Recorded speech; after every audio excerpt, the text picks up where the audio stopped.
Hello and welcome to this presentation about generalisation as a part of object-oriented programming.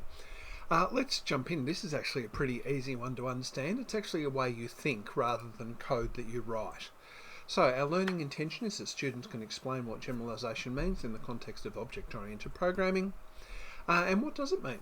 Well, it means that we look for common characteristics. So for instance, if we're looking down here in this image at a history presentation and an art folio, I think that's probably science fair. Oh no, that's science fair. And we're saying, well, what do these things have in common? Well, they have a title, they have a due date, they have a descriptor, they have team members. So we can actually make that a parent class, and then we make all the other ones subclasses.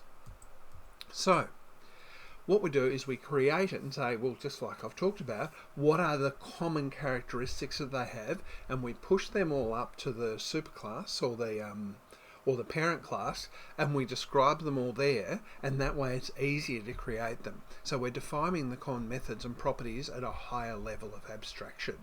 And that way it's very easy to say, okay, we've got another type of presentation. I don't need to pack it with all the meaning that they have in common. I can just make it a child of the parent class.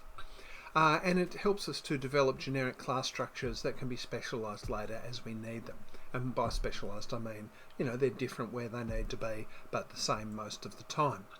And also a good thing to do is to establish the hierarchical relationships. So this is a type of that. So looking at our example, we could create a class of a penguin class and an eagle class and a sparrow class and so forth.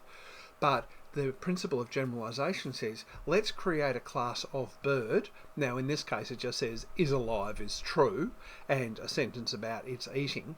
But you could have all sorts of things in there that are true of this particular thing in all of the, or most of the subclasses. And then you create the subclasses here. So we're creating penguin, which is a type of bird, and we're giving it its own routine, so it's got some differences to the parent, but it's inheriting a whole lot of stuff from the parent too. So generalisation is a way of thinking, and a way of thinking, hey, I can see what's in common here.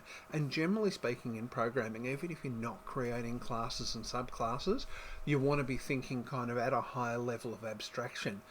Does this need to loop? What sort of data type is this? What's the flow that I want here? You probably want to get to the point where you're not actually just tangling with what the individual bits of code mean, although you're never really free of that. So I hope that's useful to you.